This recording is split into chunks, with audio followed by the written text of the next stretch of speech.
먼저 이 소식부터 살펴보겠습니다. 어제요, 황운하 조국혁신당 의원이 사전투표 첫날인 오늘 오전에 국민의힘 한동훈 비대위원장 아들의 학교폭력 관련 기자회견을 열겠다. 이렇게 언론에 알렸습니다. 하지만 얼마 지나지 않아서 돌연 또 취소를 하는 그런 해프닝이 있었습니다. 네, 당초 이 황운하 의원은요, 어제 오후에 한동훈 비대위원장 아들 학교폭력 의혹 관련 기자회견을 오늘 오전 9시 20분에 열겠다라고 예고를 했지만 얼마 안 돼서 취소를 했는데요. 이 돌연 취소한 이유에 대해서 황 의원 측은요, 정무적인 사안을 종합적으로 고려해 취소했다라고 밝혔습니다. 또 이 연합뉴스 TV와의 통화에서는 추가 확인이 필요한 부분이 있어서 보류하기로 했다라고 했습니다. 한 위원장 아들 학폭 의혹의 이 사실 여부를 차치하고서 이제 그런 내용으로 기자회견을 하겠다 이렇게 예고하는 것만으로도요, 이 대중의 관심 쏠릴 수밖에 없습니다. 여당에서는 이 사전투표 전날 짜고 치는 더러운 정치 공작이다 이렇게 맹비난하면서 형사 고발까지 예고했습니다. 네, 국민의힘 중앙선대위 공보단은 어제 입장문을 내고 학폭 자체가 없었고 명백한 허위 사실이라며 그러니 황 의원도 기자회견하겠다고 던져만 놓고 취소한 것이라고 밝혔습니다.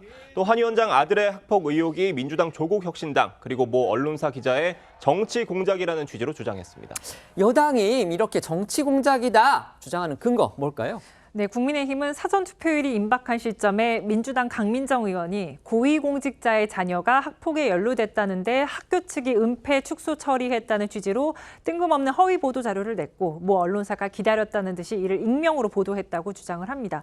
여기에 조국혁신당 황운하 의원이 한 위원장 아들의 학폭 의혹이 사실이 아닌데도 국회 기자회견 예약 등 방법을 통해서 한 위원장 아들 학폭 관련 의혹이란 내용의 기자회견을 예고하는 등 허위 사실을 공표했고 그 다음에 바로 취소를 했다는 겁니다. 그리고 강민정 의원이 낸 보도자료 내용이 한 위원장 관련이라는 속칭 찌라시까지 뿌려졌다면서요. 지난 대선 3일 전에는 김만배, 신앙림의 허위 공작 인터뷰를 만들어내더니 또 같은 시기냐고 강도 높게 비판을 했습니다. 국민의힘에서는 오늘 강력한 법적 대응을 예고했습니다. 맞습니다. 국민의힘은 오늘 민주당 강민정 의원과 조국혁신당의 황운하 의원 또 이 관련 의혹을 보도한 인터넷 매체 기자 1명을 공직선거법 위반 혐의로 고발한다고 밝혔습니다.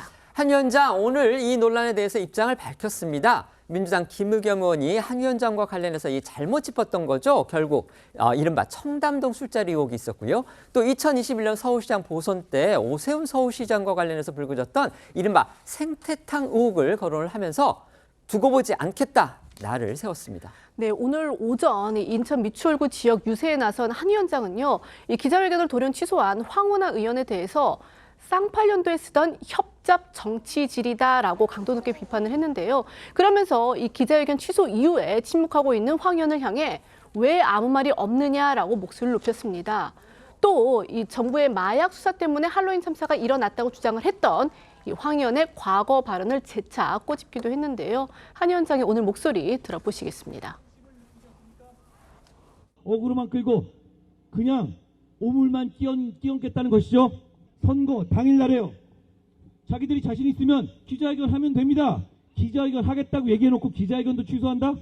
그것도 몇 분 만에? 여러분 이거 그냥 정말 쌍팔년도나 쓰던 협잡 정치질 아닙니까? 우리는 이거 그냥 보고 넘어가지 않을 겁니다. 이거 관련자들에 대해 법적 책임을 물을 겁니다. 황운하 의원 아무 말이 없습니다. 왜 얘기 안 합니까? 그분은 늘 이런 식이었습니다. 국민의힘은 한 야권 성향 인터넷 매체 기자가 지난 3월 한 위원장 아들이 다니고 있는 중학교 교문 앞에서 불특정 다수의 어린 학생들에게 위협적으로 카메라를 들고 무작위로 탐문하는 등 정서적 학대를 했다며 이 기자도 아동복지법 위반 혐의로 고발한다고 밝혔습니다. 관련해서 한 위원장은 친야 매체 기자들이 중학교 교문까지 가서 어린 학생을 붙잡고 아이들을 학대하다 선생님께 쫓겨났다며 이래도 되는 거냐고 목소리를 높이기도 했습니다.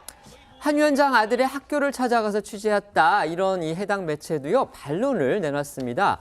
한 위원장 아들의 이 학폭 의혹을 취재하는 과정에서 검토할 부분이 있어서 아직 보도를 하지 않은 상황이었는데 여당이 먼저 이 취재 기자의 실명을 거론해서 비판했다. 이러면서 법적인 맞대응을 예고했습니다. 네, 해당 매체는 한 위원장 아들이 재학 중인 학교를 취재하는 과정에서 매체와 기자 신상을 밝혔다고 반박했습니다. 또 여당이 주장한 민주당 강민정 의원의 학폭 의혹 관련 보도자료 내용에 내용에는 한 위원장이 언급되지 않는다면서 한 위원장 아들의 학폭 연루 의혹을 처음 공개한 주체는 다름 아닌 여당이다. 이렇게 주장을 했습니다. 국민의힘에서도 무리가 빚어졌습니다. 총선이 임박해서 여야 모두